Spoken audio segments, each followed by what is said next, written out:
Në debatin shqiptar për integrimin në Bashkimin Evropian, vëmendja shpesh mbetet e përqendruar te kapitujt e negociatave, reformat dhe raportet vjetore të Brukselit. Por Europa nuk ndërtohet vetëm me ligje dhe standarde. Ajo ndërtohet edhe me rrugë, hekurudha dhe porte. Pikërisht këtu hyn në lojë Korridori 8, një projekt që për Shqipërinë është më shumë se infrastrukturë, është provë europianizmi. Shqipëria prej vitesh flet për Europën si destinacion politik. Korridori 8 e zhvendos këtë diskurs nga retorika në funksion, duke lidhur Adriatikun me detin e Zi. Ky korridor e fus Shqipërinë në zemër të rrjeteve transeuropiane të transportit, aty ku Bashkimi Evropian materialisht përfshiren e një vendi. Integrimi nuk është vetëm çështje antarësimi formal, është çështje përdorimi dhe kontributi.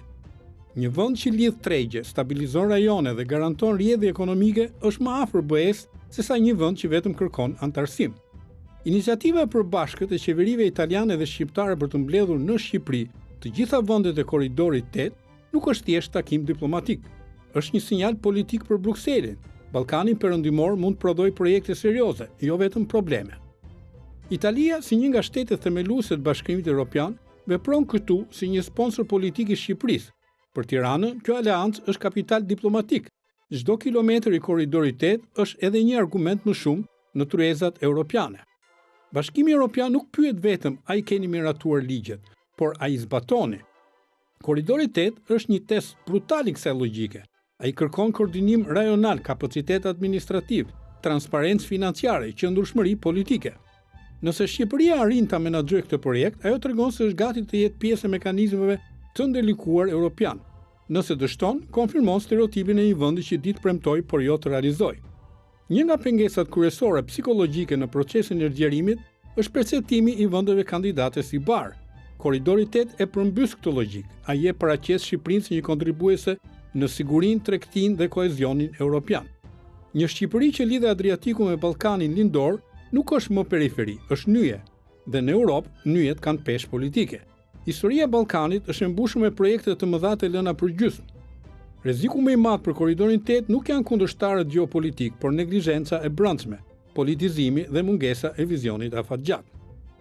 Nëse Korridori 8 reduktohet në slogan, Shqipëria u mbet jo vetëm një projekt, por një moment historik afrimi real me Bashkimin Evropian. Në fund, integrimi evropian nuk kalon vetëm nga sallat e negociatave, por edhe mbi asfalt, hekurudha dhe porte. Korridori 8 është forma më konkrete e pyetjes që BE-ja i bën Shqipërisë sot. A jeni gati të jeni pjesë funksionale e Europës, apo vetëm aspiruese e saj? Përshëndetje, unë jam Artur Nura dhe ky është emisioni Të gjitha rrugët të çojnë në Rom. Është puntata e parë e këtij emisioni për vitin 2026. Dhe jo rastisht kemi zgjedhur një projekt, një megaprojekt të rëndësishëm, një arterie për ekonominë shqiptare, rajonale, por padyshim edhe europiane, Korridorin 8, i cili në shkurt ka parashikuar një takim ndërqeveritar me të gjitha vendet në të cilat kalon ky korridor. Jo rastësisht ne e nisim në një institucion historik të shtetit shqiptar, Banka e Shtetit Shqiptar, e ndërtuar nga periudha e Italisë në Shqipëri, me arkitekt të rëndësishëm të cilët kanë fituar çmime të rëndësishme dhe sigurisht për të sjellë edhe nevojën e financimeve të këtij korridori 8. Ne do t'i trajtojmë ato në 4 këndvështrime të ndryshme për të sjellë në vëmendjen tuaj se çfarë sjell ky korridor, pse jo vështirësitë që duhet të tekalojë ai dhe padyshim për të kuptuar më mirë të ardhmen e këtij korridori i cili do të ndryshojë padyshim dhe korrespondon me projektet të qeverisë shqiptare dhe italiane për vitin 2030.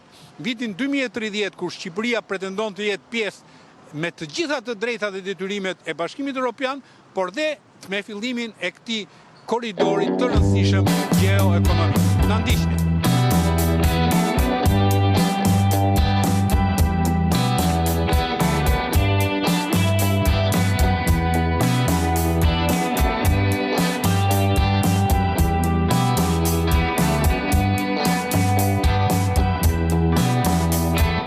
Zoti Çoçoli, në shkurt të 2026 qeveria shqiptare dhe qeveria italiane organizojnë një takim të përbashkët të qeverive të gjitha vendeve të cilat kalon korridori 8. Si e shikoni ju gjë të tillë? Po gjykoj Artur që është një nismë shumë e mirë e qeverisë italiane, nuk është hera e parë që ajo po përpiqet ta rivitalizojë, pra të japi interesin që meriton korridori 8. edhe në mbledhjen e përbashkët të dy qeverive pa kohë më parë në Rom. Ty u hodhën bazat e këtij takimi. Pikërisht, kryeministri i vendit tonë vlerësoi punën e ministrit të jashtëm italian Trajani për të sjellë këtë korridor dhe interesin ndaj tij në nivelin që ai e meriton. Kështu që gjykoj se do jetë një takim konkret ky i shkurtit të vitit 2026, ku do të hidhen bazat për një përpjekje tashmë të përbashkët, sepse është shumë e vërtet që Italia është shumë e interesuar, Shqipëria ka bërë me aq sa ka mundur brenda kufive të buxhetit të saj të shtetit për të shtruar këtë korridor të tet paktën në nivel të segmentit rrugor brenda mundësive. Tani sfida e vërtet është tek segmentet hekurullore, sepse ato janë që kushtojnë akoma dhe më shumë dhe është mirë që në këtë mes jo vetëm Italia, por edhe gjithë Bashkimi Evropian, ky është një korridor jo vetëm për vendet që e përshkruajnë, pra për Italinë, për Shqipërinë, lidhjen me perëndimin. Gjithnjë është një korridor Ish via e Gnjati. që i shërben në radhë parë perëndimit. Në radhë parë kuptohet këtyre vendeve sepse kalon tek këto dhe përfituesit kryesorë ato do të jenë pra Italia, Shqipëria, Maqedonia e Veriut, Bullgaria, por është një korridor që po fillon të marrë për atë rëndësinë e dur edhe në nivel të investimeve strategjike të Bashkimit Evropian. Në dhjetor, Ministrja e Politikave të Jashtme dhe Europiane Spiro Pali vizitoi edhe Maqedoninë. Duket se një nga çështjet më themelore ka qenë te korridori 8. Si e gjykoni gjë të tillë? Është mirë që kontaktet të jenë sa më të shpeshta mes dy vendeve tona fqinje në Ballkanin Perëndimor për një arsye të thjeshtë. Interesat janë aty, tek të dyja vendet tona. Kuptohet që ndoshta nga ndonjëherë momenti interesit politik afat shkurtër tek fqinji jon ka vepruar që ky projekt gjigant, vërtet është gjigant Artur, i korridorit të 8 të mos marrë vëmendjen e dur nga le të themi vendimarrja qeveritare e momentit e Maqedonisë së Veriut, por kjo është një vizitë që duhet përshëndetur, uroj që homologu i tij, i ministres son të jashtme dhe për Evropën të bëjë të njëjtën gjë edhe të rikthehet pra vizitën në Tiranë, përse jo që të dy së bashku të shkojnë pastaj në Rom, sepse fiet lëvizin në radhë parë në Italinë tonë fqinje. Ajo është ekonomia e katërt më e madhe e Bashkimit Evropian. Ajo është qoftë në nivel të forcës politike, qoftë në nivel të potencialit ekonomik, ajo që mund ta shtyjë përpara këtë karvan që urojmë të jetë sa më efektiv. Neve rrugën po e shtrojmë. Domethënë nëse shikojmë qoftë dalim nga Tirana, nga Rogozhina, kalojmë për në Elbasan, me aq sa është e mundur buxheti jon i shtetit, traseja si thua rrugore po shtrohet. Ne do donim që traseja e kurrëllore të ecë në të njëjtën drejtim.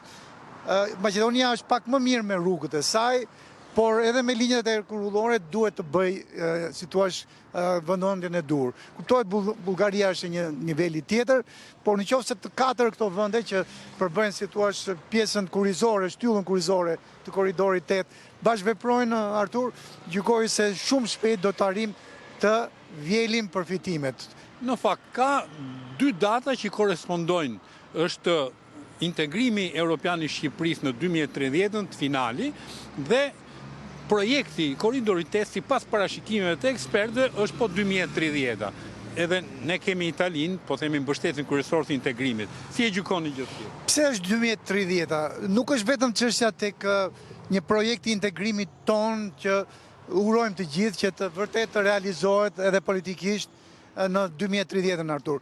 Po, ndërkohë në 2030 ne mund të kemi gati portin e Porto Romanos. Është një port strategjik për korridorin 8, sepse gjithnjë është parë si ura lidhse mes porteve në Italinë fqinje, në krahun tjetër në Puglia, por jo vetëm, edhe deri në Kapodistria, me Varnën, pra me rrugën e vjetër që ti përmendet Egnatia.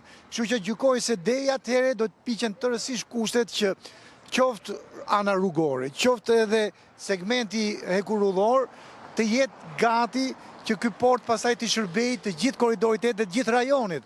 Mirë po, një port i rëndësisë Porto Romanos, i peshës së Porto Romanos, nuk mund të jetë aq shërbyes për korridorin 8 dhe për gjithë rajonin në rast se nuk do kemi linjën e kurrëllore. Prandaj gjykoj se viti 2030 do të jetë viti i provës ku neve të kemi shtruar Ekurullën, Durrës, Durrë, jo vetëm atë, por edhe të kemi ecur shumë përpara me Rogozhin, Hani, Qaqaftan, në mënyrë që pastaj edhe linja ekurullore prej andej të shtrihet. Ne dim që nga Maqedonia e Veriut ende nuk kemi linjë ekurullore direkt në kufirin tonë.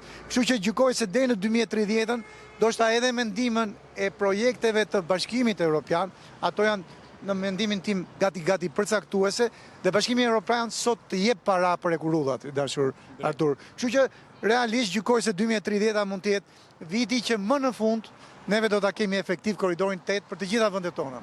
Në rast se ju jeni eksperti ekonomist, në rast se e kemi efektiv korridorin 8 2030, cili është përfitimi direkt i qytetarëve, atyre që na ndjekin nëpërmjet ekranit ABC News? E para, Shqipëria nuk do të jetë më vend tranzit. Deri tani kemi një tranzit kamionësh në nivel të tregtisë dhe përfitimit ekonomik.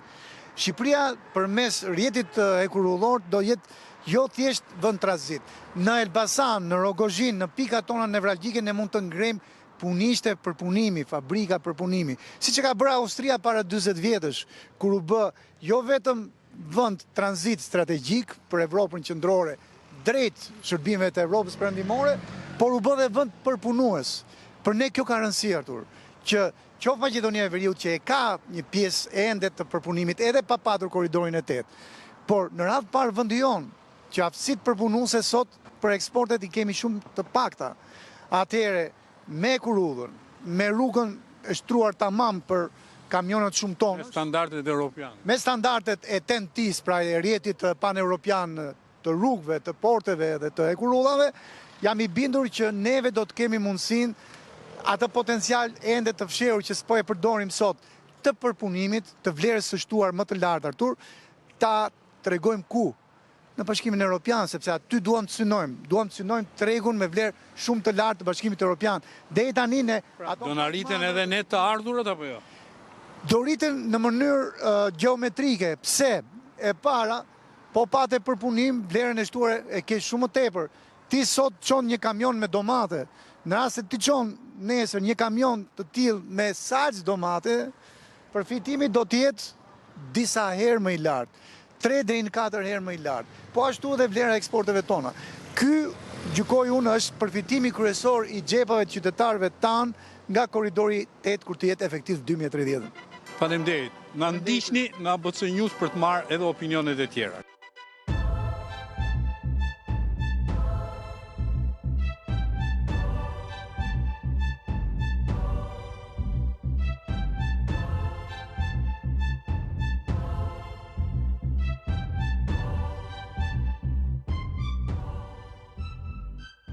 Përshëndetje, Mateo.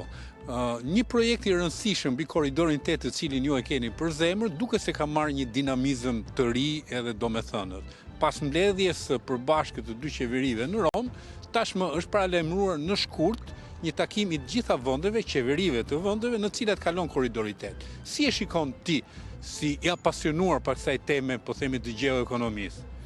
Absolutisht gjë shumë pozitive për Shqipërinë, gjë shumë pozitive edhe nga pikpamja ekonomike, përse përket sigurisë ekonomike dhe sigurisë ushtarake të NATO-s dhe të Ballkanit Perëndimor. Absolutisht e rëndësishme, dhe e rëndësishme është që edhe Italia po mbështet fuqimisht këtë interesuar drejt për drejt. Absolutisht po, interesuar drejt për drejti, përfituese NATO dhe ajo, ashtu si ne.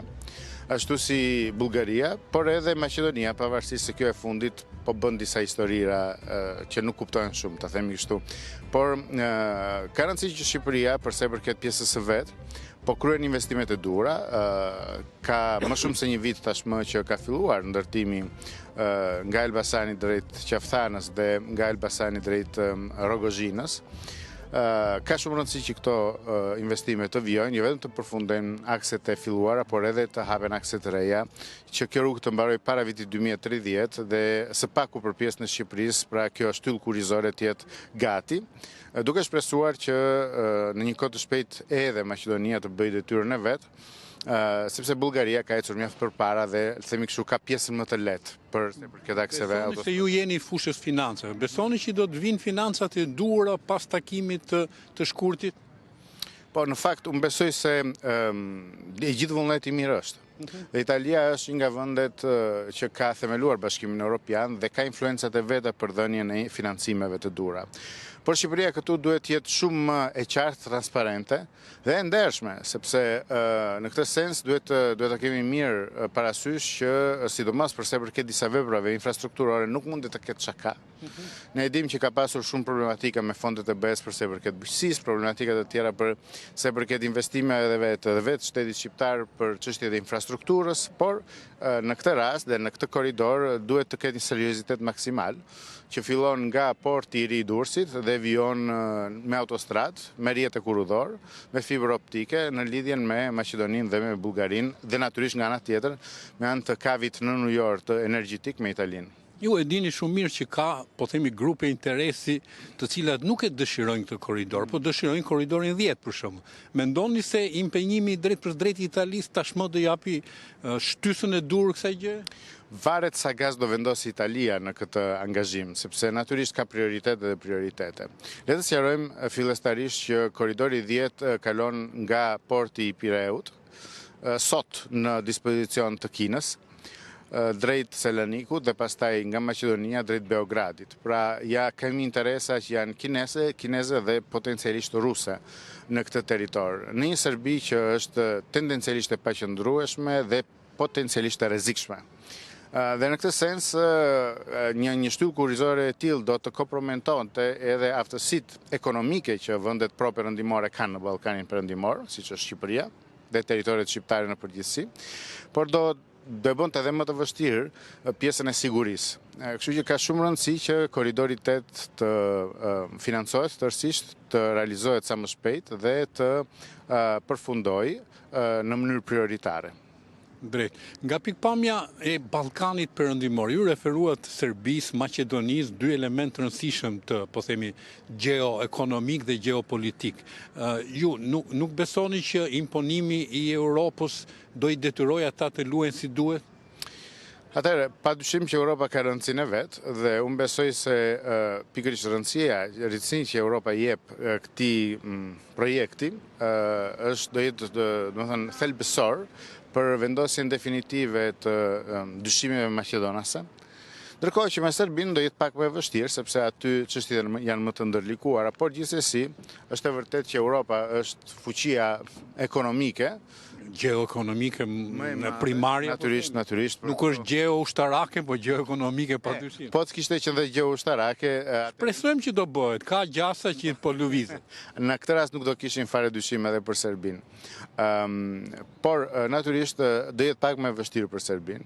Dhe pikërisht sepse është më e vështirë së paku, ideja është që të krijohet një lloj kordon sigurie, rrotull Serbisë dhe rrotull interesave serbe dhe potencialisht ruse. Pra, ka rëndësi që të kemi një rrjet autostradash, rrjete energjetike me linjë 400 kV, interneti e kurudhor që t'i vjen rrotull Serbisë, edhe për ta anashkaluar në rastin se Serbia definitivisht do kalonte nga ana e Rusisë këtë rrjet tregtar, dhe nga ana tjetër për të krijuar një mundësi që gjithsesi shkëmbimet të kryen duke mos qenë të pafavorizuar dhe le të themi të kapur nga interesat serbe. Është e vërtetë që natyrisht një Serbi pro-perëndimore do bënte mjaft mirë gjithë Ballkanit perëndimor dhe do shlironte mjaft energji pozitive, por le të themi kështu, kjo gjë nuk varet nga ne. Çfarë ne duhet të bëjmë sa më shpejt dhe sa më mirë është që të bëjmë detyrat e shtëpisë dhe me miqtë tanë gjithashtu, në mënyrë të tillë që infrastruktura strategjike të ndërtohet dhe sa më shpejt. Në një farë mënyrë fakti që ne referohemi 2030-s për futjen në Bashkimin Evropian dhe ju referuat 2030-s për këtë projekt të rëndësishëm. A tregon kjo një sinkronizim të gjërave qoftë edhe për Tiranë? Absolutisht po, sepse ka një plan që është i dyfisht i Bashkimit Evropian për të mbyllur, le të themi kështu, një antarësim të vendeve që Bashkimi Evropian mendon të përshtatshme për të dhe pro-perëndimit, por edhe të NATO-s për të qenë të gatshëm për të përballuar të gjitha sfidat e jashtme deri në vitin 2030. Pra që në vitin 2030 të gjitha planet e riarmatimit të jenë të gatshme dhe të jenë të realizuara, si dhe infrastruktura të jetë e realizuar. Gjithashtu edhe vendet që parashikohet që të hynë në Bashkimin Evropian të kenë hyrë. 2030 ka shumë rëndësi në dy sense. Së pari sepse vendet që Bashkimi Evropian mendon se janë të përshtatshme dhe provën perëndimore për të hyrë dhe për të dhënë garanci, për të dhënë stabilitet, si Shqipëria dhe Malizi potencialisht, mendoj se është koha e përshtatshme për të futur në BE dhe si element përfundimtar, si limit. Në njëjtën kohë NATO parashikon që pikërisht ato infrastruktura të domosdoshme nga një anë dhe nga ana tjetër, të gjitha ato që janë, le të themi, elementet e mbrojtjes që NATO parashikon të krijojë, të jenë të gatshme, ashtu si dhe riarmatimi që NATO me vendet ndryshme parashikon të bëjë. Pra, në këtë sens, të gjitha gjërat duhet të lidhur bashkë dhe Shqipëria e vitit 2030 jo vetëm duhet të jetë një vend i BE-s, por edhe një vend që është i sigurt dhe prodhon siguri. Lidhim këtu edhe ndërtimin e fabrikave që janë duke u rinovuar që tani. Ju referojnë atyre të mbrojtjes. Të mbrojtjes, po. Dhe natyrisht që pritet që në 2030 jenë në një regjim prodhimi të plot. Pra, në këtë sens, do jemi pjesë, le të themi, të një të tavolinës perëndimore në të gjitha efektet dhe në të gjitha organizatat. Bashkimi Evropian, NATO dhe në të gjitha tavolinat vendimmarrëse. Ama pritet nga ana jonë që të kemi një tjetër nivel serioziteti në raport me çfarë kemi patur në 30 e kusur vitet e kaluar. Kushteti është përdorur, si them, si një mjet personal për të pasuruar dhe ku, le të themi kështu, reformat janë bërë sidomos në letër më shumë se në realitet. Po këta jemi në Shqipëria. Megjithatë, na ndiqni për të dëgjuar dhe opinionet e tjera.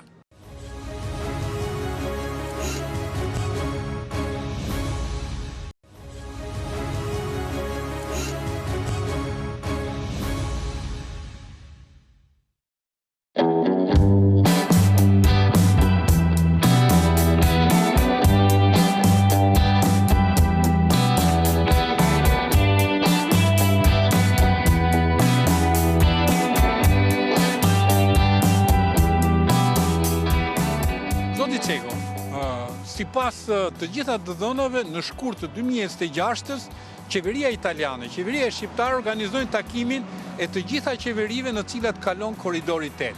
Çfarë do thot për një ekspert ekonomist si ju një zhvillimi i tillë? Shiko, çështja e korridorit 8 nuk është një çështje e tanishme.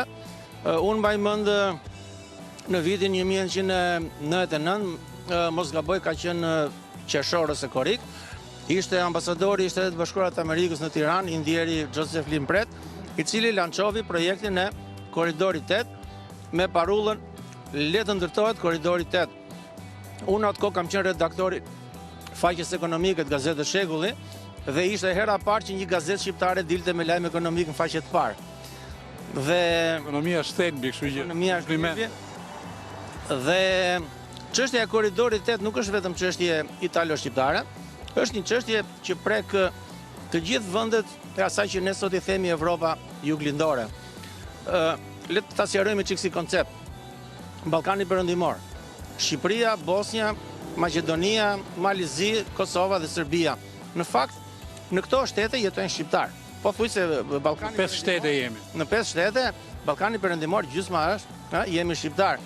Ballkani Perëndimor është një territor prej gati 170.000 km2, me një popullsi 17-18 milion banor që jetojnë këtu, po që kanë dhe një popullsi tjetër mbi 20 milion banor që janë është në Europë më gjerë. Europë dhe më gjerë. Po të zgjerojmë çik më shumë konceptin e Ballkanit, këtu duhet futim Greqinë, Turqinë, Kroacinë, Sloveninë, Rumaninë, Bullgarinë dhe Moldavinë. Dhe sot po flitet për një koncept më të gjerë që ka të bëjë me menaxhimin territorial, po jo vetëm territorial, po dhe ekonomik të Evropës, që është bloku i madh i Evropës juglindore. Bloku i Evropës juglindore fillon me rajonin e Puljas dhe mbaron në Ukrainë, pra lindje perëndim ose perëndim lindje. Drejt. Dhe veriu është Austria, Polonia dhe mbaron me Greqinë dhe Turqinë poshtë. Pra kemi një blok të madh, qindra miliona banor dhe me qindra mijëra kilometra katrore. Dhe është bloku ku dhe burimet natyrore më të mëdha të Evropës janë fokusuara. Evropa Perëndimore s'ka burime natyrore. Drejt.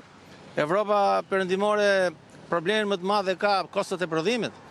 Nuk e ka problem teknologjitë, po puna është mineralet, të cilat duhet të kthehen në metale dhe nga metalet zhvillojmë teknologjitë.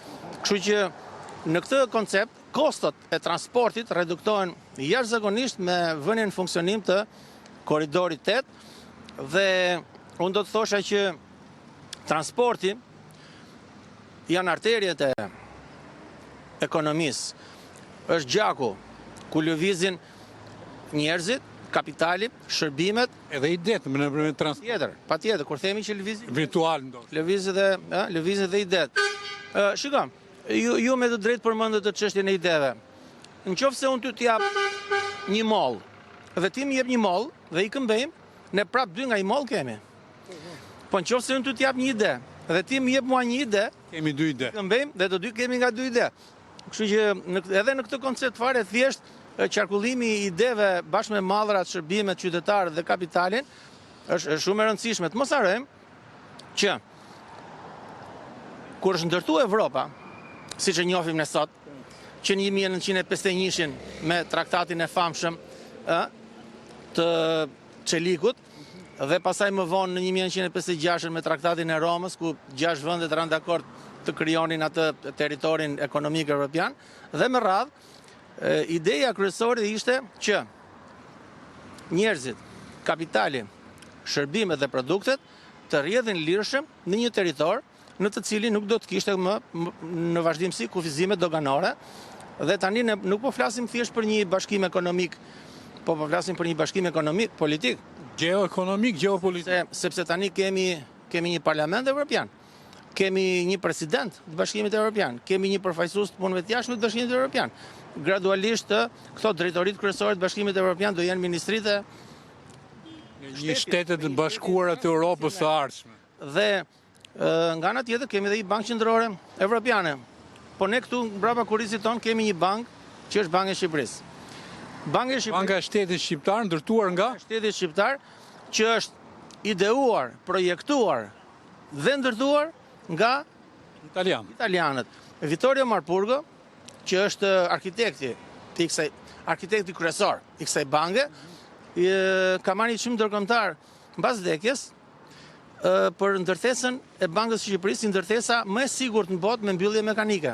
Në atë kohë nuk kishte kompjutera, butona, po me mbyllje mekanike. Është shumë interesante fakti se si e ka marrë çmimin Vittorio Marpurgo. Si është? Vajza e tij mori projektet e Bankës së Shqipërisë dhe i çovi në konkursin ndërkombëtar pa thënë se kush e ka bërë projektin. Dhe komisioni vendosi që kjo është ndërtesa më e sigurt e kohës. Dhe gëzojmë ne sot. Por, po të shikojmë gjithë kompleksin e ndërtesave që lidhin të dy krahët e qytetit Tiranës, kryesisht bulevardin. Bulevardi vetëm si vijë është hedhur nga një inxhinier austriak. Dhe më pasaj gjithë ndërtesat, realizuar në periudhën e Italisë me materiale vendase, duke patur parasysh dhe karakteristikat vendase të ndërtimit. Por, po të shikojmë me kujdes mënyrën se si arkitektët italian dizenjuan qendrën e Tiranës, e dizenjuan që pavarësisht se si do ishte sistemi ndërtesave nga Tirana deri në Durrës, që normal që do ishte me valzime sipas territorit, dielli që dilte nga mbrapa dajtit të ndriçonte të gjithë zonën në drejtim të perëndimit. Pra, arkitektët italianë nuk e kishin thjesht faktin që qyteti të jetë me dritë. Jo, ata idenë kryesore e kishin që duhet shkojnë drejt perëndimit. Ekonomia, biznesi, jeta politike është në perëndim. Çfarë kanë bërë shqiptarët 200 vjet e fundit? Kanë bërë përpjekje madhështore për të lidhur me perëndimin. Dhe faktikisht, korridori 8 nuk bën gjë tjetër versus shërben si një urë lidhëse midis lindjes dhe perëndimit për të përcjellë produkte, mallra, shërbime, njerëz dhe ide në të dy palët. Mund të themi që Roma është porta dalëse e perëndimit dhe Durrësi është porta hyrëse. Mund të sillet dhe ana sjellës. Ana tjeltas nga Durrësi për në Rom. Pse? Sepse të gjithë produktet, shërbimet, njerëzit, idet që vijnë nga lindja të shkojnë drejt perëndimit, ku pastaj nga Italia pastaj mund të shpërndaren me transportin rrugor, me transportin ajror, me transportin detar, me transportin e kurrëdhor. Fakt ju e nisët mirë intervistën kur i referuat Lim Pretit. Pra projekti është i vjetër, që nga Via Ignatja sot është korridori 8. Vullneti politik Fakti që Ministri Aspiropali vizitoi Maqedoninë e Veriut, ku një nga temat kryesore ka qenë edhe takimi që do realizohet në shkurt në Tiranë. A tregon për një vullnet politik këtë radhë deciziv për këtë projekt? Zënia Aspiropali nuk është se ka takuar vetëm eksponentët politik në Maqedoninë e Veriut, ajo ka bërë disa takime tjera dhe me aktorë të tjerë të rëndësishëm edhe në vendet përreth, pikërisht për çështjen e investimeve dhe kryesisht të korridorit 8 dhe shqiptarët gjithmonë kanë patur vullnetin politik të lidhen me perëndimin. Çështja është se cili është vullneti i të tjerëve, i perëndimit vet, po dhe i vendeve të cilat shiko, kur është dizenjuar korridori 8, nuk është dizenjuar thjesht via e Knatja në territorin e Shqipërisë, nga Durrësi për të dalë Librasht. Korridori 8 është dizenjuar që të dilte deri në portet bullgare të lidhje perëndimit me patjetër, lidhjen e perëndimit me lindjen. Të mos harrojmë që korridori 8 nuk bën gjë tjetër veç se redukton kostot, jo vetëm në periudhë paqe, po edhe në periudhë lufte. Nëse të shikojmë tani konfliktin Ukrainë-Rusi. Detet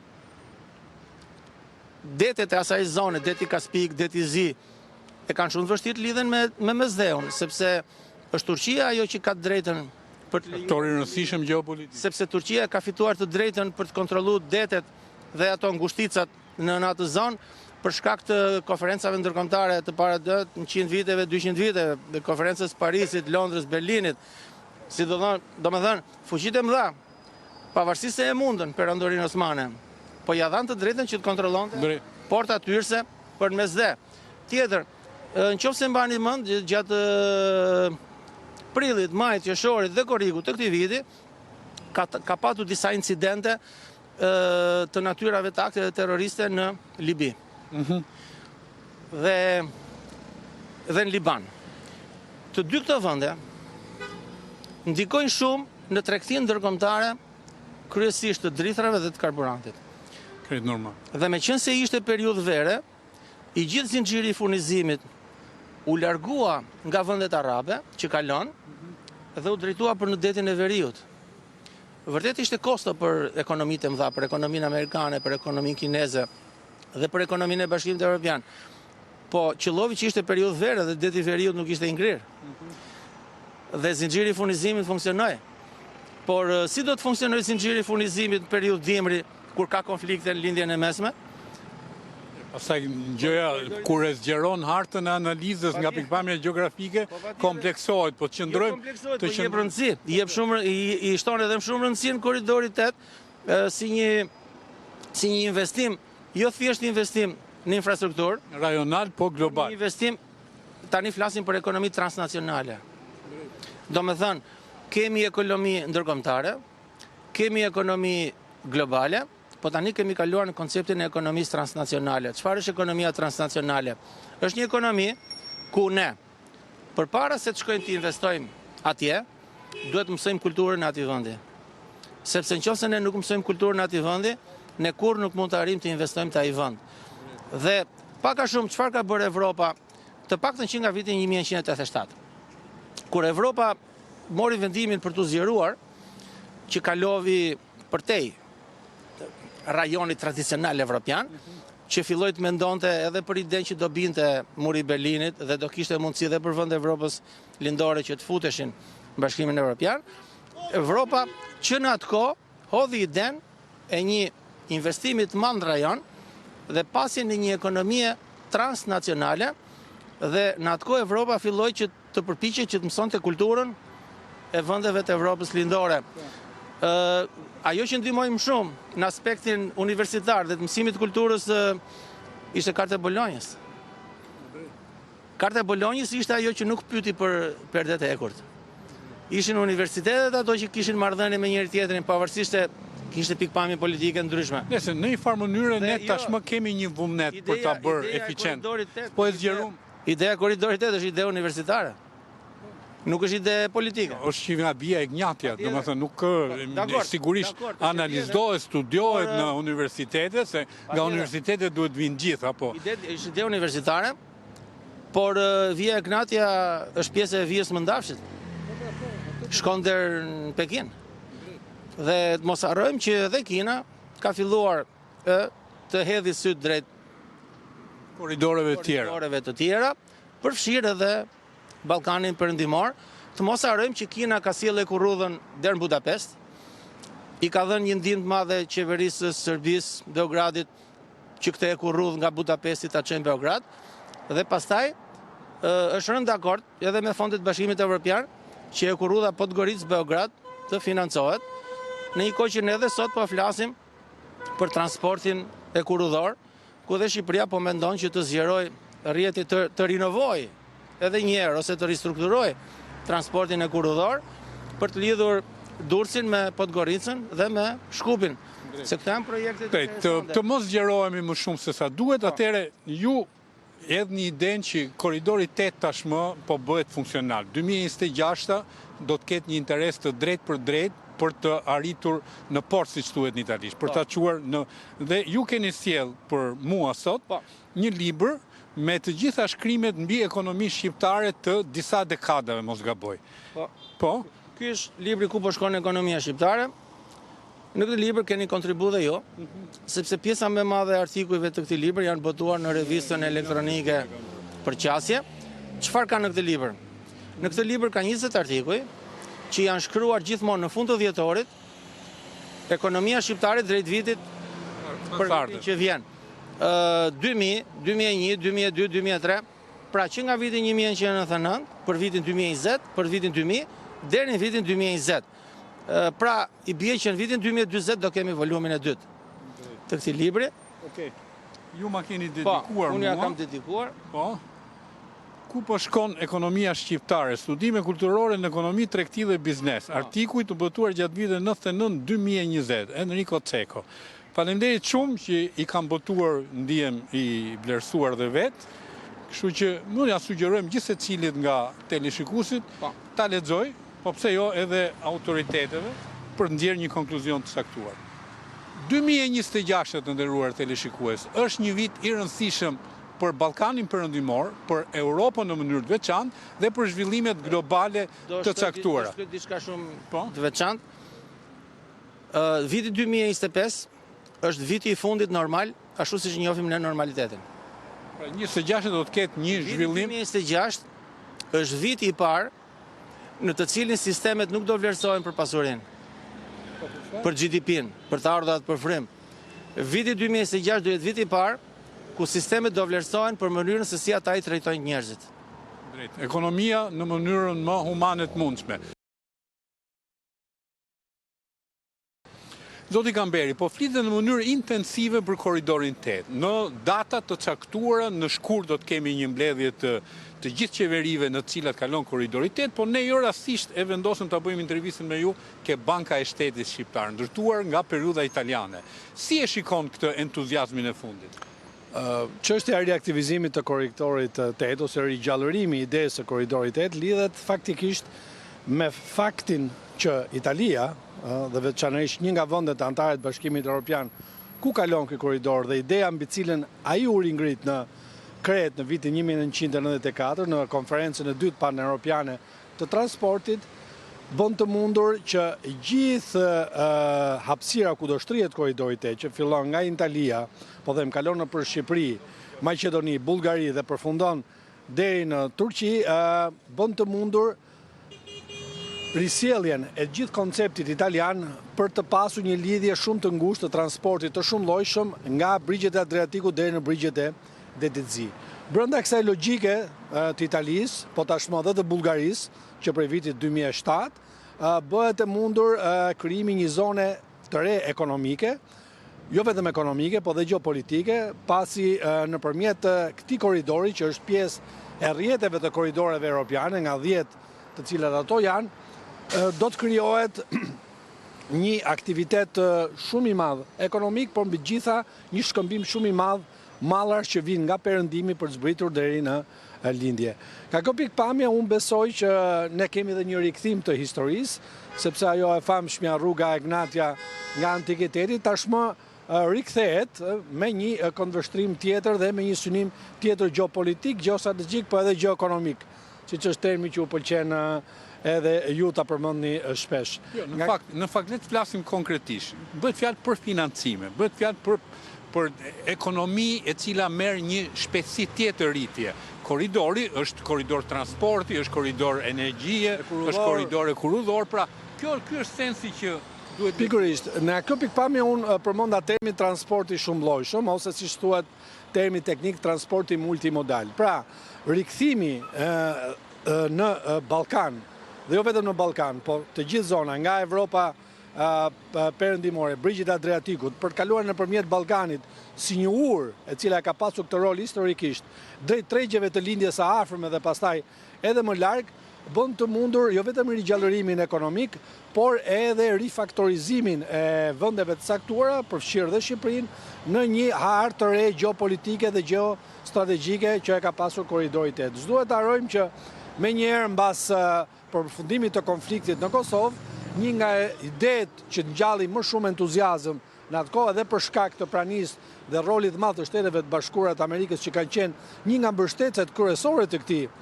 korridori, deri diku risolli në vëmendjen e të gjithë këtyre vendeve një element të shumë të rëndësishëm, që ekonomia do të jetë ajo që do të shtyjë këto vende, do t'i nxjerrë nga zinxhiri dhe nga kurthi i konfliktit drejt një bashkëpunimi, dhe bashkëpunimi i tyre shumë palësh, mos harrojmë që vendet e Ballkanit Perëndimor kanë një traditë konflikti të hershme, historike, do të bëjë të mundur që do ta shikojë gjithë rajonin, pra Ballkani në këtë mes është hallka që lidh perëndimin dhe lindjes, se mos harrojmë që gjithë korridori që thash fillon në brigjet e Adriatikut, perëndimor të Adriatikut, për dalë deri në brigjet e detit.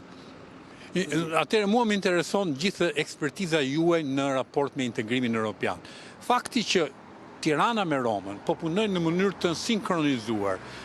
Tirana po kërkon të futet në 2027 në procesin final të integrimit. Roma, nuk përdorim termin avokat i integrimit, po mbështetës i integrimit të Shqipërisë, duke se ka një sinkronizim për të arritur në port, siç është shpreha në italisht, arrivare al porto, apo jo? Po, kjo është e vërtet, për shkak se Italia, duke pasur fqinj Shqipërinë, ka qenë gjithmonë interesuar që në brigjet e saj, sepse Italia nuk ndan kufi toksor me Shqipërinë, por në brigjet e saj, qoftë Jonit apo të Adriatikut, të ketë një shtet, jo thjesht të stabilizuar nga pikpamja politike dhe ekonomike, por të jetë një shtet vendantar i Bashkimit Evropian, i cili do të bënte të mundur që Italia të ndante me të lehtësisht brenda rregullave të përbashkëta të Bashkimit Evropian, jo thjesht shkëmbime ekonomike, por do të thoja një lloj transferimi të çdo elementi që vjen nga ekonomia italiane në ekonominë shqiptare. Dhe kjo është mos e logjike, kush ka parasysh mënyrën se si ka ndodhur zhvillimi i shumë vendeve të reja anëtare të Bashkimit Evropian, veçanërisht vendeve të Evropës qendrore lindore, po edhe të Kroacisë, gjithmonë është përdorur përparësia kur ata kanë qenë fqinj me një vend të zhvilluar anëtar të Bashkimit Evropian. Mos harrojmë që Shqipëria e ka këtë fat gjeografik dhe geostrategjik, që ka afër një nga vendet themeluese të Bashkimit Evropian, po jo vetëm kaq, është një vend me një peshë të rëndësishme ekonomike në raport me Shqipërinë. Shqipëria është një treg i vogël, me një mallësi të vogël, dhe nëse do të ndërtonte aleancën e dur gjeopolitike dhe geoekonomike me Italinë, mund t'i jepte vetes një thua shkërcim tjetër nga pikpamja jo vetëm e zhvillimit ekonomik, po dhe pozicionit dhe rolit saj gjeostrategjik në rajonin e Ballkanit Perëndimor. Dy elementë rëndësishëm që zakonisht unë në intervista flas edhe me planet në cilat na rrethojnë. Jemi ke banka, jemi në një rrugë ku ka një qarkullim të jashtëzakonshëm. Financimet për të realizuar këtë mega projekt, nga do vinë? Financimet kryesisht janë nga Bashkimi Evropian. Mos harrojmë që korridori 8 është pjesë e rrjeteve europiane të transportit rrugor, dhe në këtë mënyrë do të bënte të mundur edhe një aspekt tjetër shumë të rëndësishëm. Do ta vendoste korridorin e 8, siç e ka vendosur praktikisht, por në qendër të vëmendjeve dhe të financimeve të Bashkimit Evropian, dhe me thellimin e procesit dhe përshpejtimin e procesit të integrimit, ky korridor unë uroj dhe shpresoj që të përfundojë brenda afatit që është përcaktuar të paktën brenda 2030-s, në mënyrë që Shqipëria brenda këtij afatit ketë përmbyllur procesin e negociatave dhe të ketë ratifikuar traktatin antarësimi në mënyrë që ky të bëhet një damar shumë i rëndësishëm i ekonomisë shqiptare, po jo vetëm i ekonomisë shqiptare, i ekonomisë europiane dhe pse jo i ekonomisë globale. Duhet të theksoj edhe një element tjetër gjatë presidencës bullgare, në 6 mujorin e parë të vitit 2018, Bullgaria rimori idenë e korridorit 8, edhe për faktin se ishte një nga vendet e dyta antare të Bashkimit Evropian që kishe interes drejt për zhvillimin e këtij korridori përveç Italisë. Duhet kemi parasysh që ky korridor ka rivalizuar me idenë e korridoreve tjera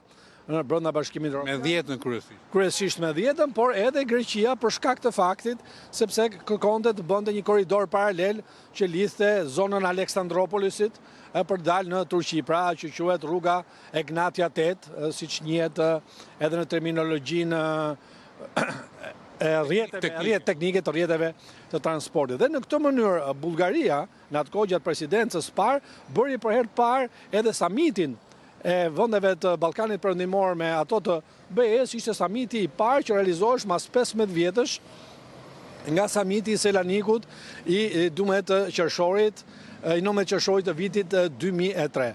Pra nga këtë pikpamje besoj që ne jemi në një moment të mirë, historik, për ta rikthyer korridorin e 8 drejt idesë realizimit të tij të plot. Neve duhet kemi parasysh edhe diçka tjetër. Aktualisht ka filluar zgjerimi i pjesës korridorit të 8 nga pala shqiptare, pra ka filluar rruga nga Qafthana drejt pra nga Librazhdi drejt Qafthanës, pra që është zgjerimi i këtij korridori, i cili në vitet 2000 pati një si thua rrugë jo me standardet e një autostrade të mirëfillt, dhe ne uroj dhe shpresoj që ajo të pasohet pastaj dhe me korridoret e tjera energjetike, digjitale, hekurudhore e kështu me radhë, në mënyrë që pastaj gjithë korridori 8 të marrë formën e tij të plot dhe siç e përmenda edhe pak më parë, uroj dhe shpresoj që brenda vitit 2030, përcaktoj si një gur kilometrik ku Shqipëria synon të mbërri me traktatin e plot antarësimit në Bashkimin Evropian, t'i shtohet si një lloj elementi jo thjesht i mbivendosur mbi korridoret e tjera apo mbi infrastrukturën e tjera, por siç e përmenda, një damar shumë të rëndësishëm të ekonomisë kombëtare, të cilën Shqipërisë mund ta faktorizojë edhe nga pikpamja gjeopolitike për t'i garantuar një stabilitet afatgjat. Okej, shumë faleminderit. Mos u largoni nga ABC News. Të nderuar teleshikues, kjo ishte puntata e parë për 2026 e emisionit Të gjitha rrugët të çojnë në Rom. Dhe në fakt trajtuam korridorin 8, një element, një mega projekt i rëndësishëm për ekonominë shqiptare, por padyshim për ekonominë ballkanike, padyshim për ekonominë europiane dhe në një farë mënyrë gjithçka nis nga Italia. Dhe të nderuar teleshikues, ne sollëm 4 këndvështrime ekspertës të fushës, të cilët trajtuan, analizuan vështirësitë dhe prioritetet dhe padyshim vullnetin e qeverive për të realizuar këtë projekt kaq të madh. Në shkurt, qeveria shqiptare me qeverinë italiane kanë ftuar të gjitha qeveritë në cilat kalon ky korridor për ta zhvilluar më tej atë. Deri atëherë ne ju sugjerojmë të na ndihni për ta sjellë në disa dimensione. Mos harrojmë, ju kujtojmë që në 2025 korridorin 8 via Ignatja e sollëm nëpërmjet dimensioneve individuale të familjeve apo të organizimeve sociokulturore. Në 2026 ne do i rikthehemi dimensionit human, por dimensioni gjeoekonomik do të jetë më i rëndësishëm. Na ndiqni.